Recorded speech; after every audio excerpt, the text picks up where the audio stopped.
Welcome to Live Daf, your online Daf Yomi Shir.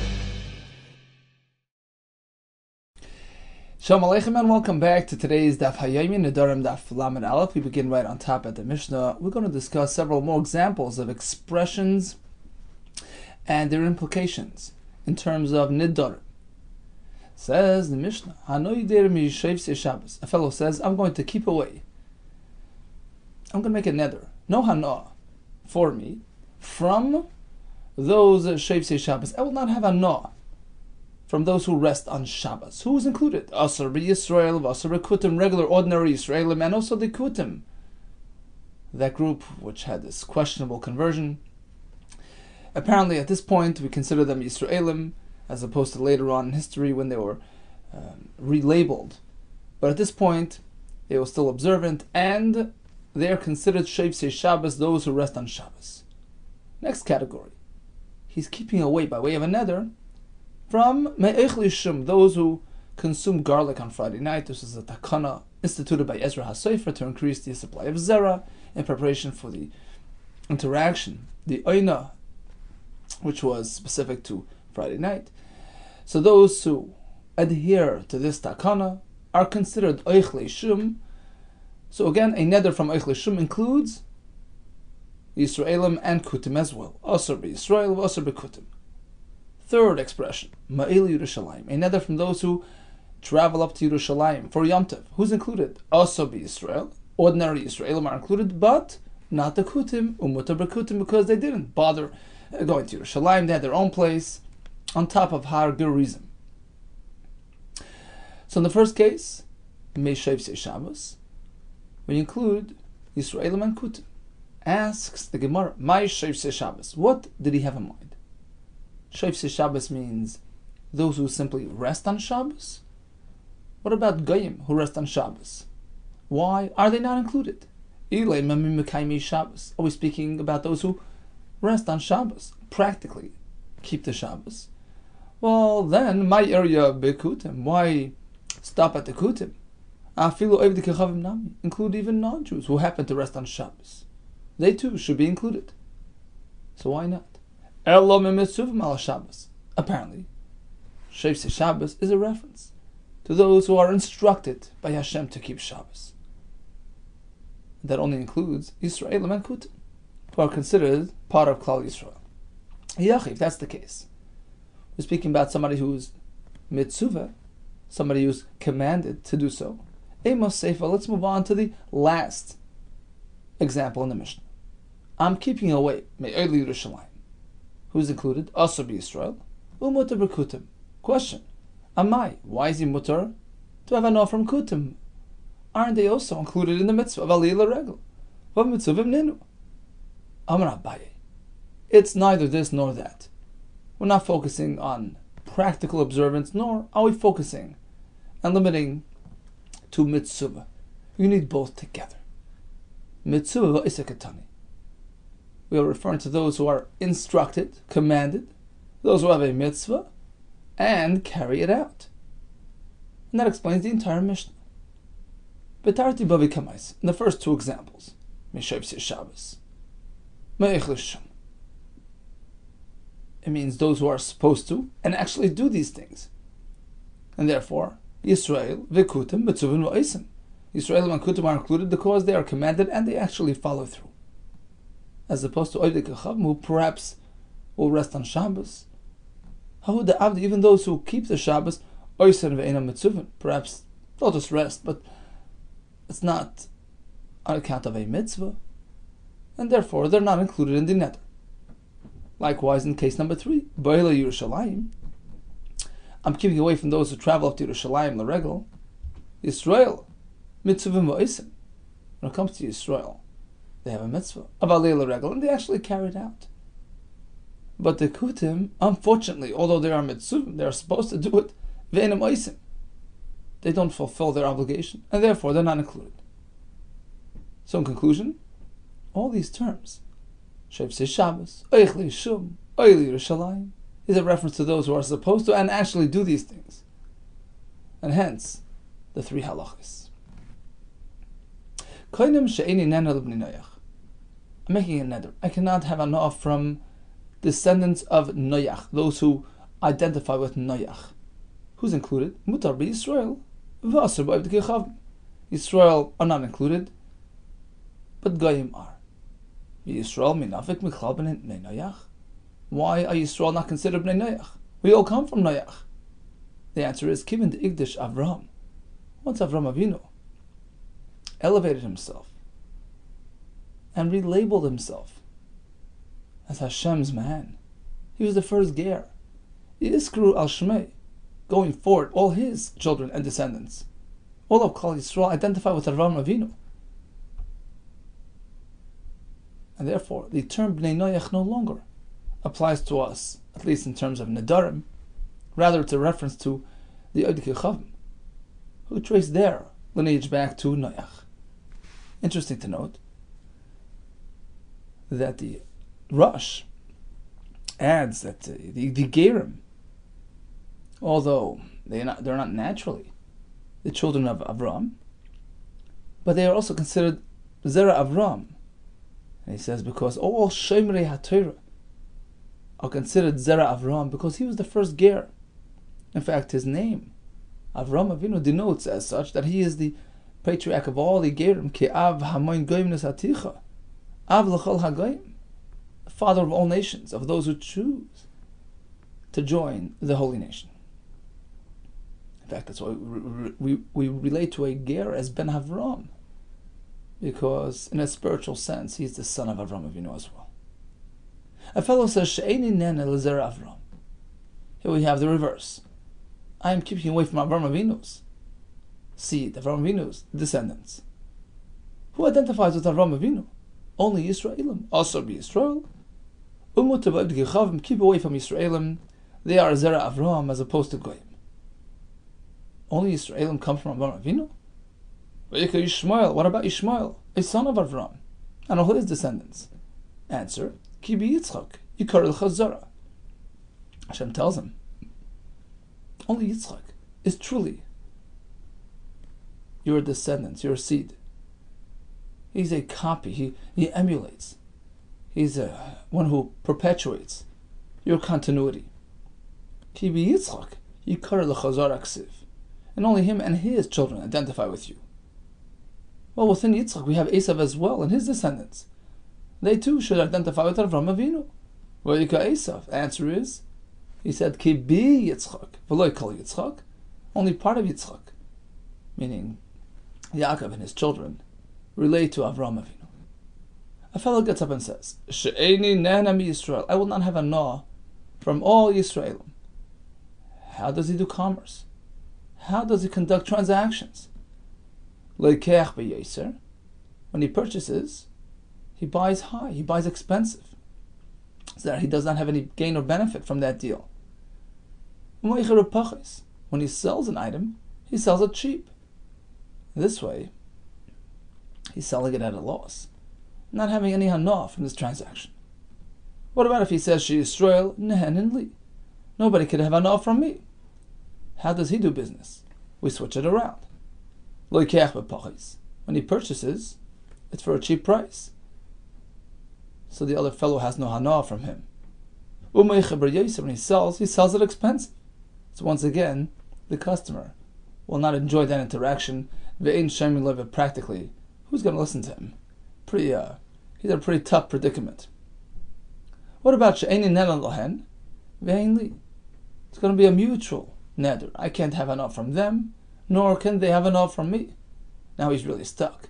He can't sell or buy, cheap or expensive. Inevitably, somebody will have benefit. So he has to deal with Goyim to avoid any issues. Amar Shmuel, a fellow walks into a store, picks up an item, and starts examining the item with the intent of purchasing the item. And the Gemara soon will tell us. We're speaking about Zvina Charifa. You see, there are three types of situations in terms of the marketplace. You have an item which is a hot selling item. Strong supply, low demand. It's called Zvina Charifa, sharp, a hot sale. In that case, the buyer is actually benefiting, meaning the seller can find many buyers. He doesn't just need you as a buyer. He's not really having enough from you. He could, for the same money, sell it to somebody else. So you, the buyer, is actually considered the one who's having hana. That's by a zvina charifa, a hot-selling item. You have zvina mitzah, an average item, meaning supply and demand are more or less reasonable. Then you have zvina de rami ala pei, an item which is sort of flat on its face, no buyers. In that sense, the seller is pretty glad, is pretty eager that you came along to purchase the item. He's the one having the hana. So Shmuel, the Gemara soon will tell us, is speaking about the first type of category, zvina charifa, something which sells easily, in which case actually the buyer is pretty eager, pretty happy to get this item. He's having the hana from the meicher. So he picked up this item to take a good look at it with the intent of purchasing the item. And suddenly it slips out of his hand. There's an einus, and it breaks, and it's damaged. Who's responsible? He hadn't yet purchased the item, but he's holding on to it for that sake, for that purpose. Chayav. The potential customer has to pay for that item. Why? Because we consider him like a borrower, like a shayel. What constitutes a shayel? Why is a shayel chayav even if some emergency occurs? Einus. The Gemara tells us because it's kol hana'a shalai. It's all to his gain. The other fellow has nothing from it. I'm lending you an item, being nice to you. You're the sole beneficiary of this transaction. Here as well. When it's a zvina charifa, when it's a hot-selling item, you're the customer, or having the entire hana. The meicher has no hana from it. He can, for the same money, find somebody else to buy the item. You're the hana, you're the shoyel, you're the kol hana shalah, you're chayv, even ba'insin. Alma kasavar, apparently Shmuel holds, hana asle ke'achi, a fellow who picks up an item, a fellow who's buying an item, who's having the hana, who's benefiting from the deal. Primarily it's the lokeach, and that makes him a shoyel who takes full responsibility. Tonight we're going to have a kasha from our Mishnah, which discusses this very matter. Who's the one who really benefits when a transaction occurs? Now again, when we speak about benefiting, of course, ultimately everybody gains. Look, I'm in business, I'm in wholesale business, I have a full supply of items, I'd like to get rid of them, obviously. That's how I make parnasa. On the other hand, the lokeach, who purchases something, of course he's having hana, otherwise he wouldn't be spending the money for it. The item to him is worth more than the money at this point. So ultimately there's hana all around. That's not the point of our Gemara. As the Ran points out, we're not speaking about who benefits from this item, who benefits from this money received in exchange for the item. That's not the point. We're speaking about the personal perspective of this transaction. Mishnah says, I'm making a neder against having enough from you as a person. We're trying to avoid personal benefit. So, in a case where it's a hot-selling item, who's having hana? Who's providing hana to whom? Can you say that the meicher, the seller, is enjoying the lekeach's offering? No. I could have sold it to the next person. There's a whole lineup trying to buy this item. Of course I want to sell the item, but you're not providing me with hana. It could have been somebody else for the same money. On the other hand, if it's a slow-selling item, and you come forth and you buy it, then I'm actually having enough from you. Because if it's not you, who says somebody else will come and purchase it for this price? So it's all about personal hana. And, depending on the situation, we will have to determine who's the one having hana from whom. Okay, so Shmuel indicates the lekech is the one having the hana. And therefore, he's responsible for even an einus. Tanan, the Mishnah says, She'enin enemy Yisrael. I will have no hana from Yisrael. How does he get around that? Meicher pachis. So it says lekech b'yoser. Right? When he buys, it's high, it's expensive, and when he sells, it's for cheap.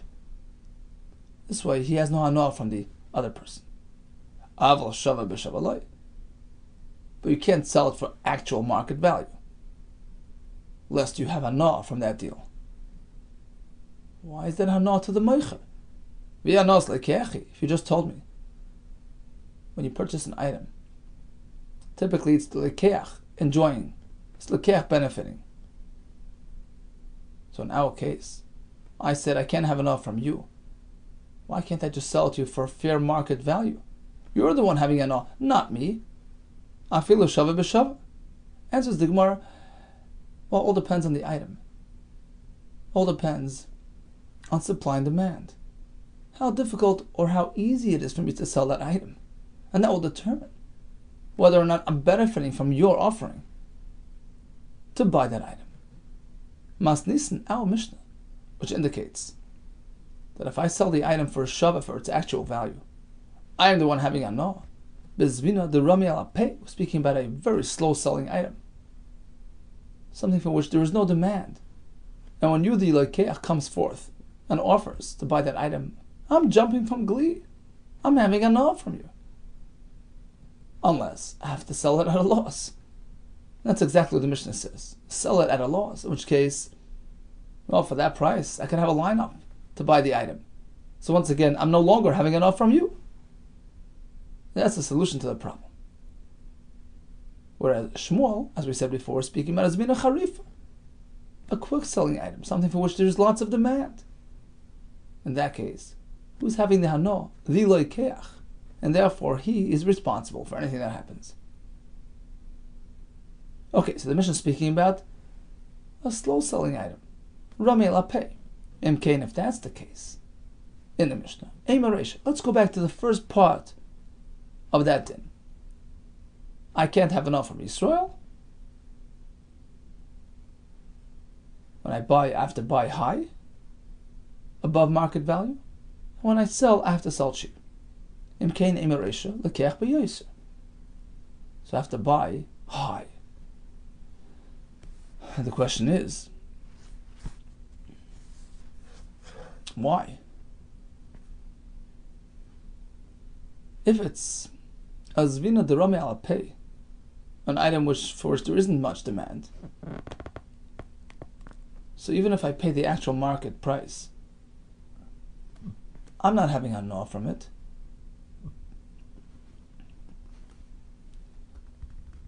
You're the one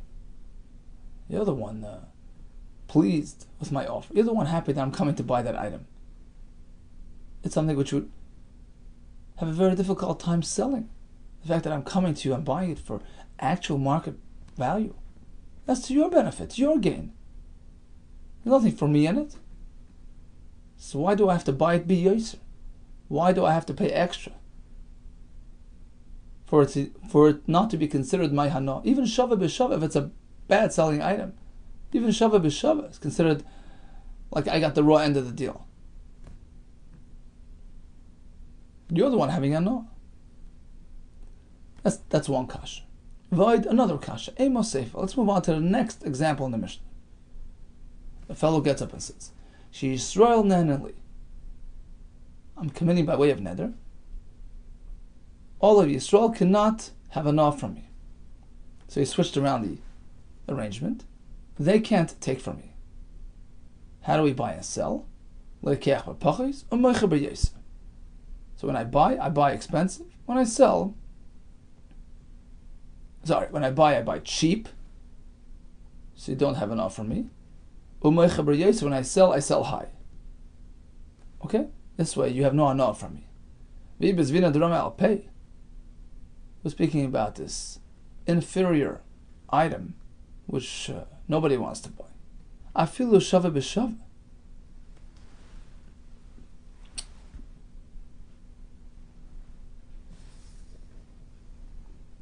So why do I have to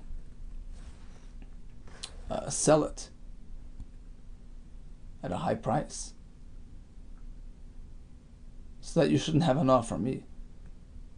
Even if I sell it for its actual value, you have enough from me. It's an inferior quality item. You're actually doing me a favor by buying the item at this good price. So the Mishnah seems to be, it's not matching up. It's inconsistent. Answers the Gemara, you're right. Seifa bezvina charifa. This last halacha, this second case in the Mishnah of Yisrael can't have enough from me, etc., is speaking. It's a hot selling item, something popular, something which goes easy, something which will be sold out in no time. In which case,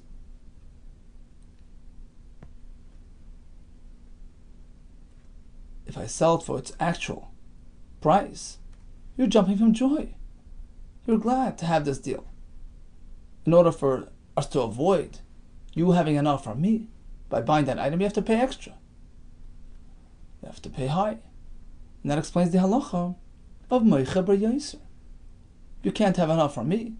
You have this popular item here, pay extra. In which case, you're not really enjoying the deal. If that's the case, we're speaking about a popular item. So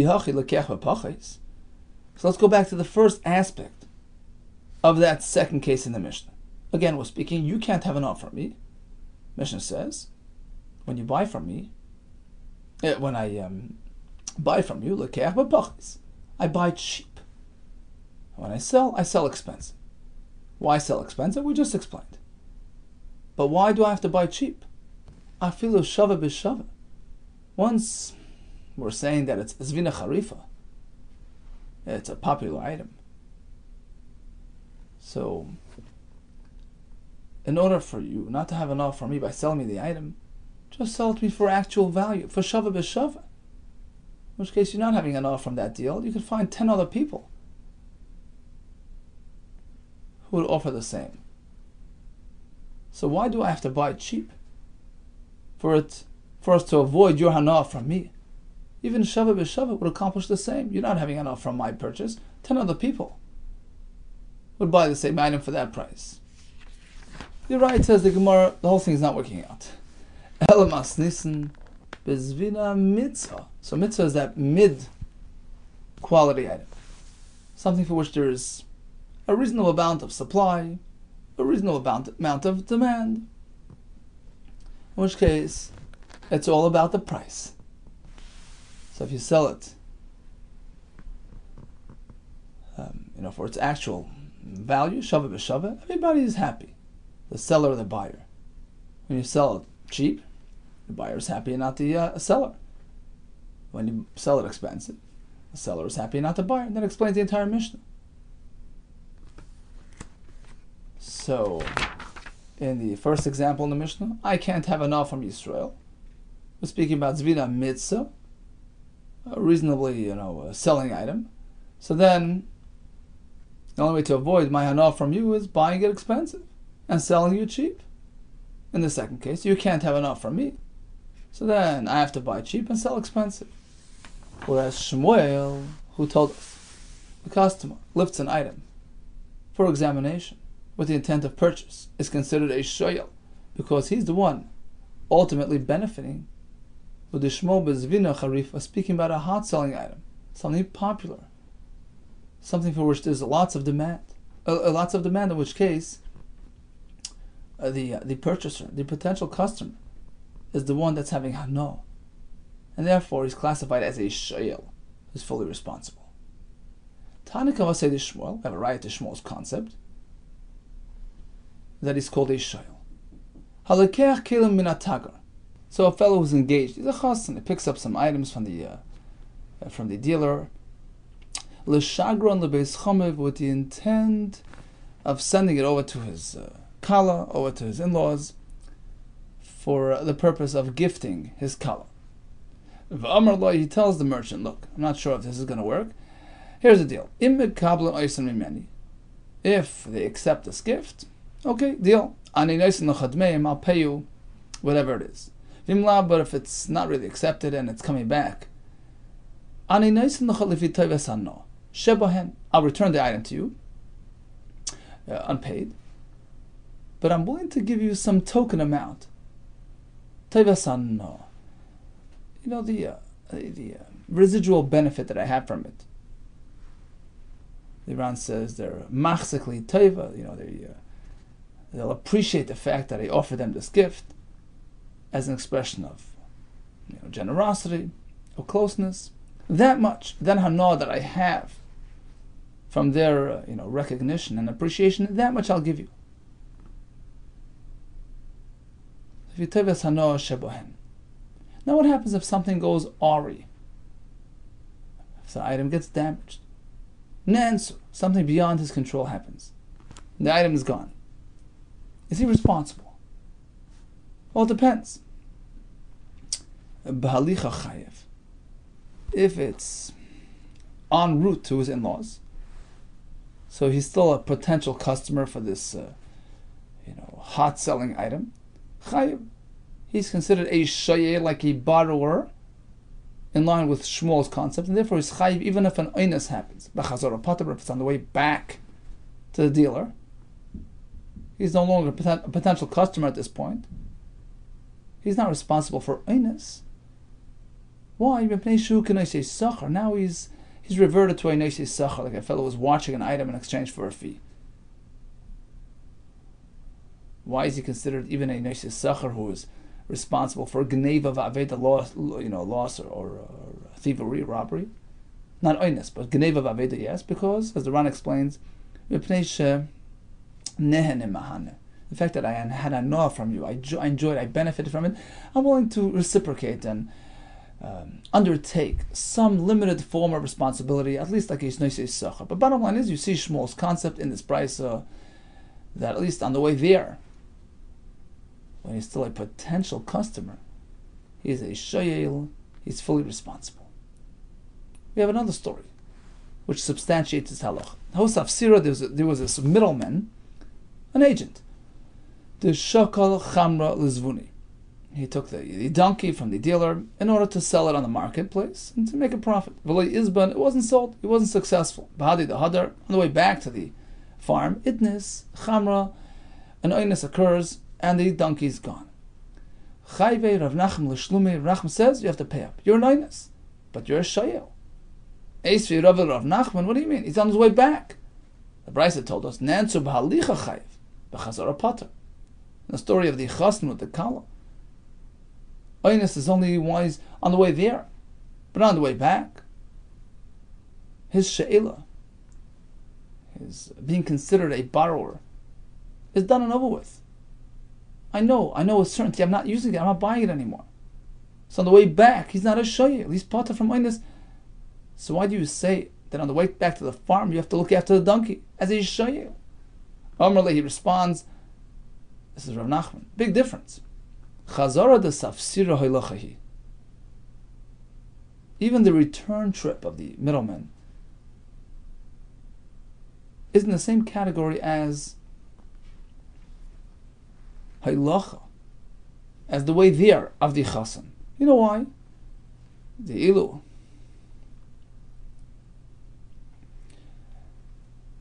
Mashkach lezvuni. Because when it comes to a middleman, suppose he finds a customer on the road, afila above the base, even at the doorway of the entranceway of his own home. He's a step out of his house. He's already almost in his house. Wouldn't he sell it to the buyer? Of course, he's always available to sell. So the status remains unchanged until he actually gives back the donkey. So in the case of the chassan, he's a shayel, as long as there's a chance that he will actually cash in on the deal on the way to the in-laws. But once it's been rejected, he's no longer a shayel. As opposed to a middleman, he's a shayel all along until he actually returns the item to its owner.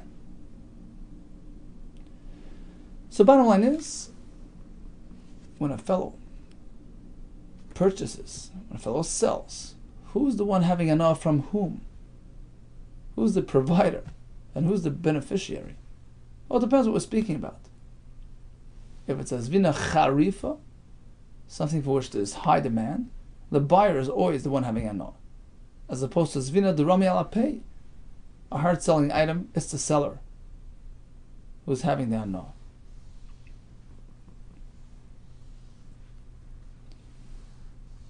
as opposed to Azvina Mitzia, something which is, an average, a typical item. There, well, depends how much you're charging. Market value, they're both enjoying the deal. Overpriced, the seller. Underpriced, the buyer. Says the Mishnah, I'm making a nether against having enough from Arelim. Who's Arelim? Typically,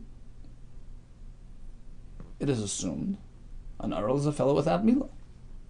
And the Mishnah will tell us it's not necessarily so.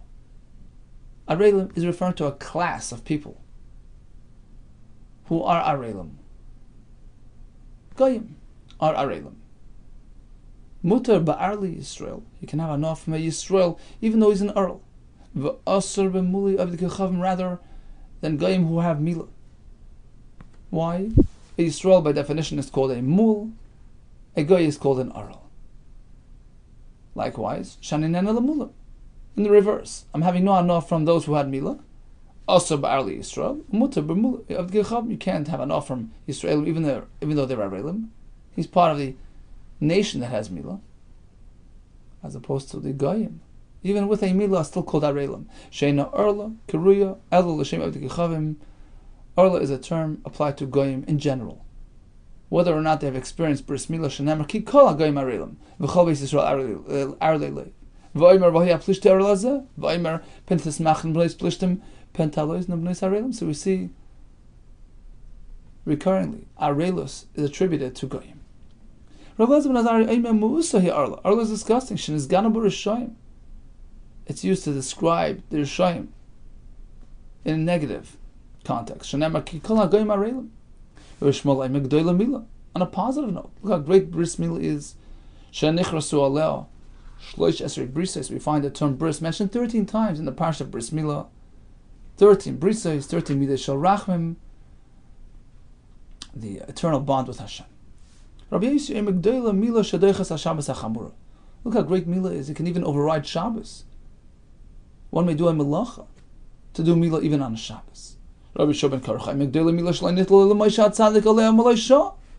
Milah is. Moshe Rabbeinu, the tzaddik, was held accountable for delaying Bris Milah on his son, even for a short moment. Look how great Milah is. It can override Negatzaras, which can be removed for the sake of Milah. Rabbi Yehuda Kessler, Shekol mitzvah shos Avram Avinu le'nikra shalim atshema. Look how great Milah is. In as much as Avram Avinu was involved in all the mitzvahs, he wasn't considered complete and full and tam until he did the Bris Milah. Shenemar, he's salech lefanav samim. In order to be a tamim, you have to do Bris Milah. Davar acha, finally, Gedoyla Milah. Look how great Bris Milah is. Shalom Malehi. If not for Bris Milah, Lo Yibara Kadosh Baruch Hu Hashem would not have created the entire world. Shenemar koyamar Hashem. So says Hashem. If not for the concept of Bris, the entire world with all its arrangements, something I would not have established.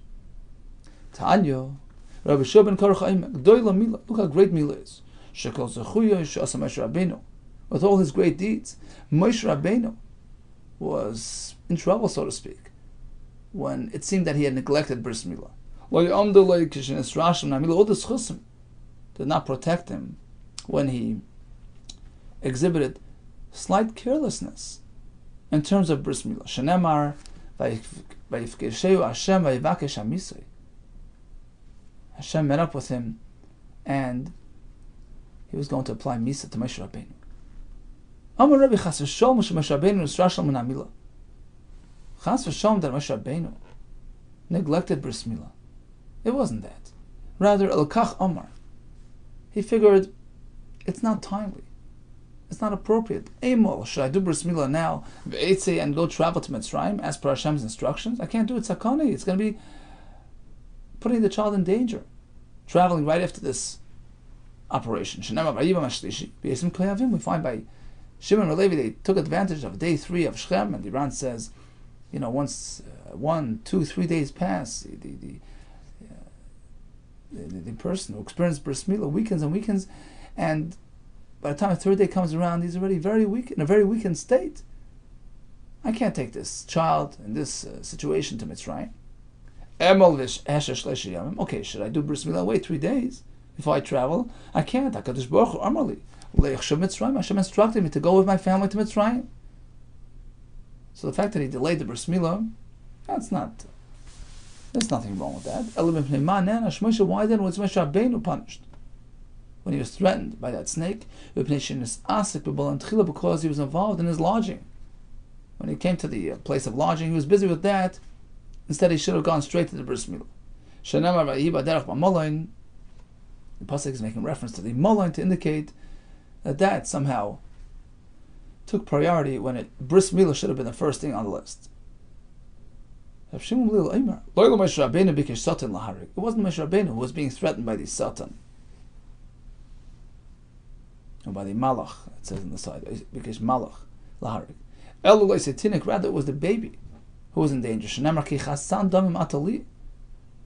Peres says, well, you're Chassan Damim. What does that mean? Say, Ray, go take a look. Mikari Chassan, who's referred to with the name Chassan? It's a child who is now inaugurated into mitzvahs. This is his first mitzvah experience, like a wedding. The child who experiences bris milah is called a chassan.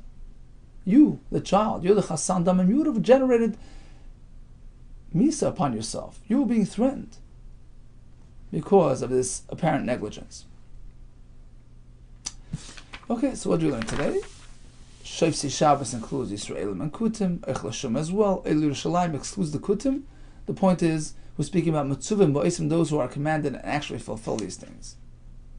Yisraelim are called Bnei Avram, Zer Avram. Non-Jews are called Bnei Noach. A popular item, Azvina Khalifa, is to the Lekeich's benefit. Azvina Mitzah, a mid-item, well, depends on the price. Arelim refers to Goyim in all circumstances, and Mulim to Yisraelim. We learned about the detriments of Arla and the greatness of bris milah. All the best to you, and may you have much hatzlacha and siyata d'shmaya.